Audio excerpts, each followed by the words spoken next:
This is Canada Reads American Style, featuring two friends who love Canada Reads and Canadian literature. Welcome our host Rebecca from Michigan and Tara from Ontario.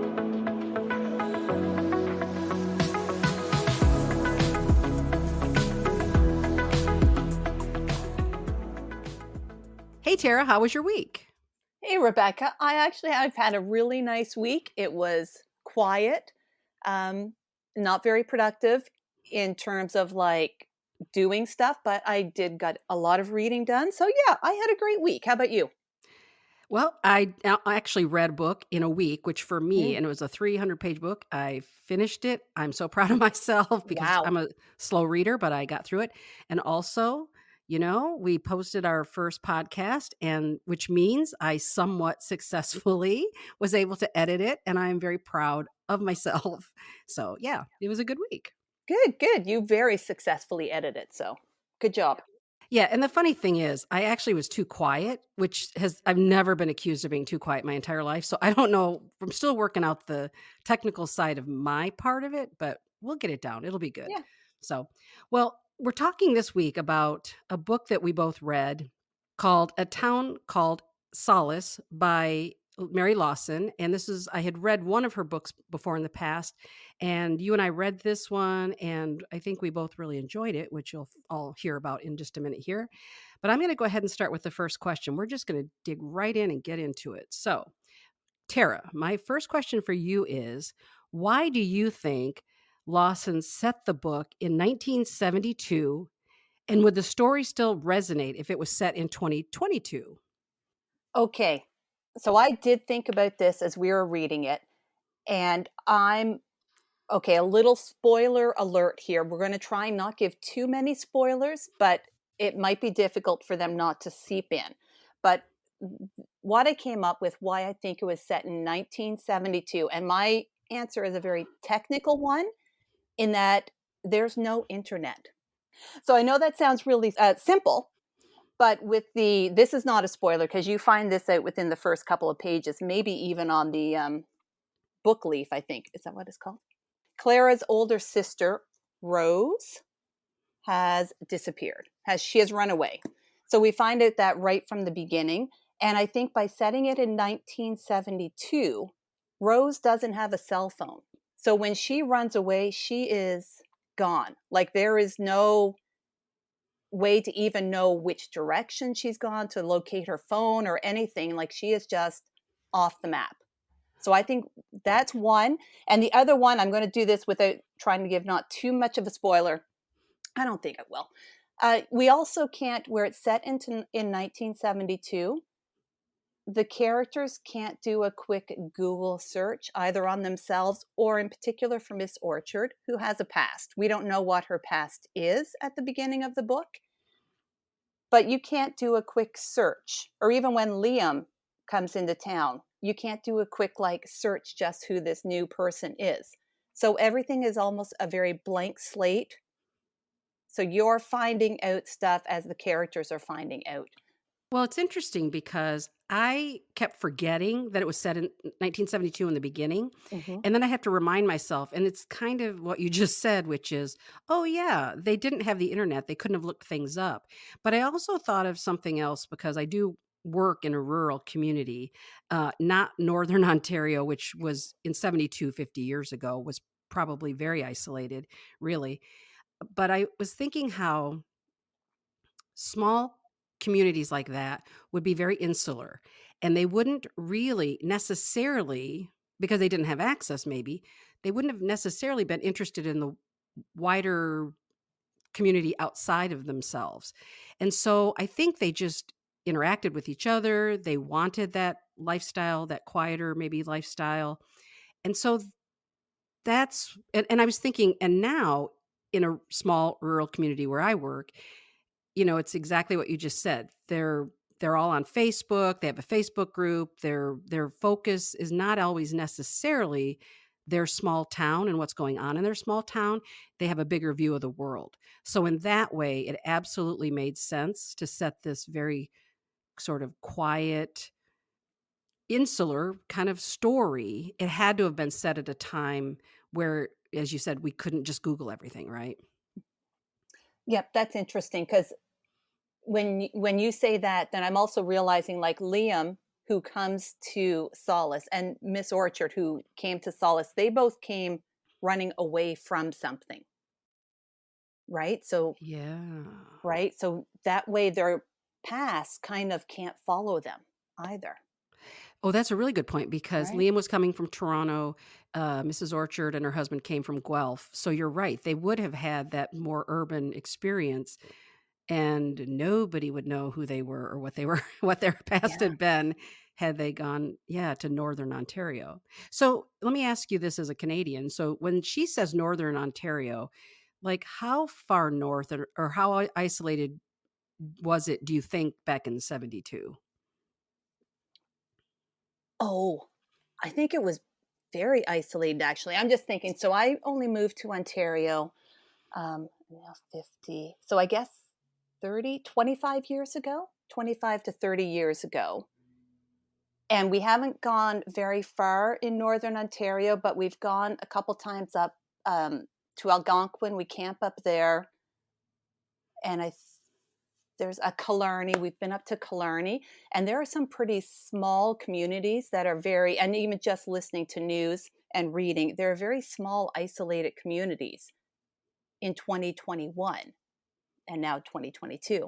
So I'm thinking in the 1970s, oh yeah, they would have been very remote.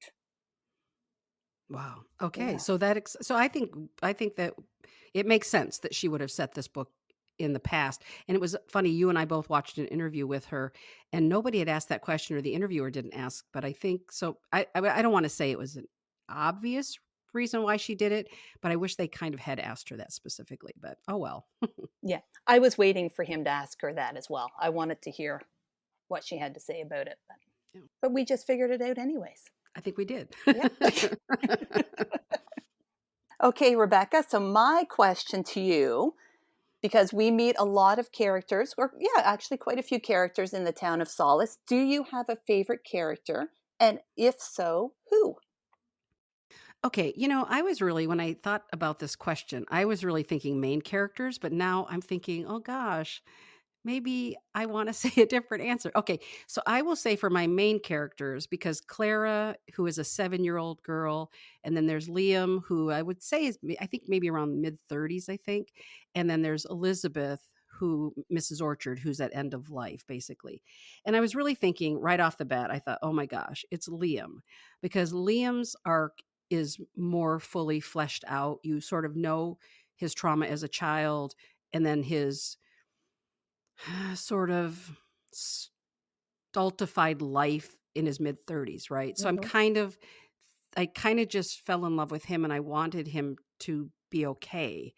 But I have to say, now that I think about other characters, I don't remember his name now, but the cop. I loved the cop because what a cool guy he was in the sense that he was just a matter of fact, take charge of things. He was really the only cop in a wide geographical area, and he sort of had to take care of business. But he was really, I felt, compassionate and caring, but also knew how to take care of business. So I'm going to cheat and say those are my two favorite Hmm. characters. Hmm. No, I'm going to cheat a little bit as well because I'm also going to choose Liam only because for the same reason I loved his story and that you get to know Liam from the time he's, I think, 3 or 4 to he's in his mid 30s. So that's a huge chunk of his life. So you really get to know Liam. So I loved him. But my cheat character is going to be Moses the cat because Oh, I am a cat person and I loved how this cat just kind of like disappeared in and out throughout the book. Like physically, he would disappear whenever Liam came into his house because Moses was Mrs. Orchard's cat, who she had Clara watching while she was in the hospital. I loved that Moses would not stick around whenever Liam came into the house. He would disappear out the back door. But then towards the end of the book, and I think I mentioned this to you when we were discussing this, maybe last week or something, Rebecca, just quickly, that I ended up equating Liam and Moses together in my head. So they never met. Liam and Moses never met throughout the entire book. I don't want to spoil, but this is a bit of a spoiler. I'm going to put it out there. So Liam does decide to stay in Solace. And it's at this point when he goes into the house and Moses is sitting in the middle of the room and stays. And they finally meet. The two that they are essentially roommates. And then they finally meet on the very last line of the book. And then just shortly before that, at some point, Clara's mom actually states that she believes that Clara seems to have adopted Liam. So in the same way that Clara is taking care of Moses, she is also taking care of Liam as she helps him unpack a box one by one as he's contemplating whether or not to stay. So in my mind, those two characters are linked, and I love them both. Okay, that is a really super brilliant answer. I have to tell you, Thank that is you. no, really, seriously, like that. It never, it's kind of funny. I'm not a cat person. I mean, I like cats. I've had a cat before, but maybe if it had been a dog, I would have, jumped on it sooner. But no, I think that's a really great answer. And I will say too, if anyone, I mean, I'm sure if anyone's listening, they really have read the book by now. But it's not a real spoiler to say that Liam stays in town because you really know. I mean, kind of from the beginning, he's not going anywhere because Mary Lawson also writes books that are humanistic and beautiful and hopeful and everything else. And so, I mean, for me, I was never worried that he was going anywhere, even when Mhm. for a while you thought maybe he would, but I knew he wouldn't. So, but yeah, the cat, I mean, when you told me that, I just was blown away. So I think that's a really brilliant answer. And I wish I had thought of it first. I wish I had written this, and I'm not even a writer. I write nothing, and when I did that, I'm like, "Oh my god, she's brilliant." Yeah. Brilliant to just have them always separated and then coming together at the very last sentence. I'm like, "Wow." Yeah. And that's what I want to say about Mary Lawson because I've only actually I think she said she's written 4 novels and I've only read I read Crow Lake, which I absolutely loved, which put Solace on the map for me in terms of wanting to read it. And always say there's something about stories where it's just the slice of life of people who live everyday lives, and they're not going to be spectacular famous people and they're not going to set the world on fire, but it's their everyday lives and then the intricacy that she weaves these narratives together, and they're just so powerful. I just think she is a talent. And she said the book took 6 years to write, and she said she writes every day, like 5 days a week. So she is a crafts person for sure, a wordsmith definitely. Oh, yeah. Okay. So my question though, and this is really funny because I was telling Tara, I saw a meme today where it said something about it had a guy's shocked face, and then it said that moment when you connect the dots of the title and the meaning of the title of a book. And I thought, okay, this is exactly what I try to do now. Is I often don't connect the dots. So I wanted to ask a question about the title. So here's my question for you, Tara. Okay. The definition of solace is comfort in a time of distress or sadness. So, in your opinion, it's a two-part question, by the way. Who needed solace the most and who received it? Okay. First, when you give the definition of solace, this is a brilliant title to this book. She is Mhm. brilliant. I'm a huge new fan of hers. This is the first book of hers that I've read. Okay. Who needed solace the most? I feel like, oh, what's a tough one? Um, I'm going to say almost the most immediate in need was maybe Clara, because she was so traumatized by the loss of her sister, by her sister going away. But I think who received the most was Liam.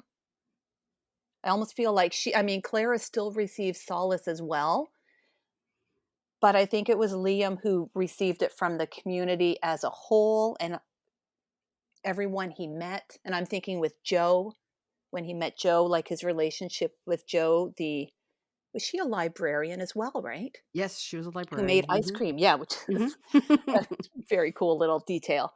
So yeah, that's who I think. So, yeah, it's funny. We have the exact same answers, but Oh, I'm going to say a little bit more about Clara too, because yeah.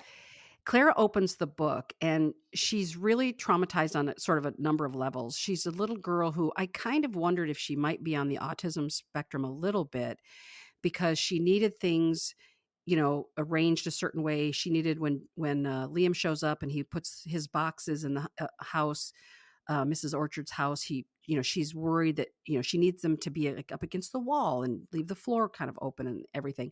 But I think she was traumatized because her sister, her 16-year-old sister, has gone missing.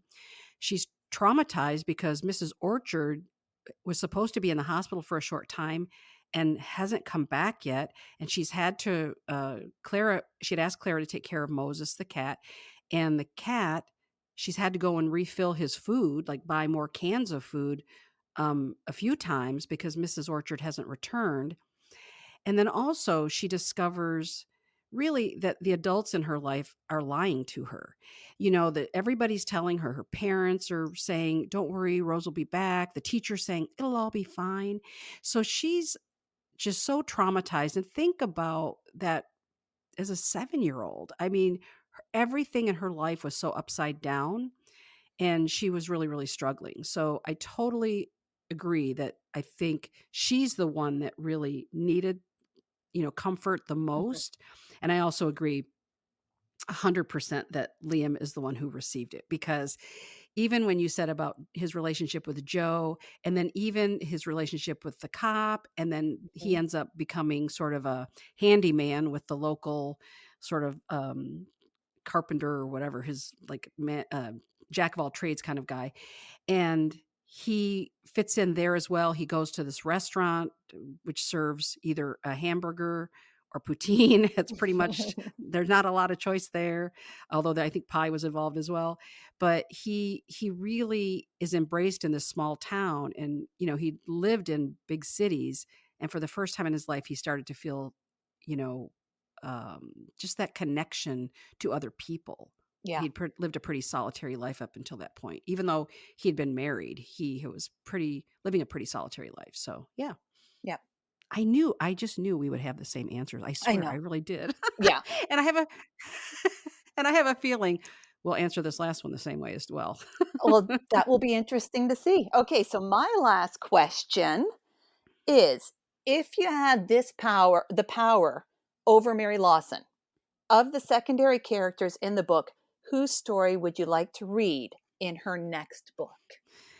Okay, so this is really a big spoiler, but because they do find Rose, and I'm not going to say what happens to Rose. I want to keep that sort of intact, Mhm.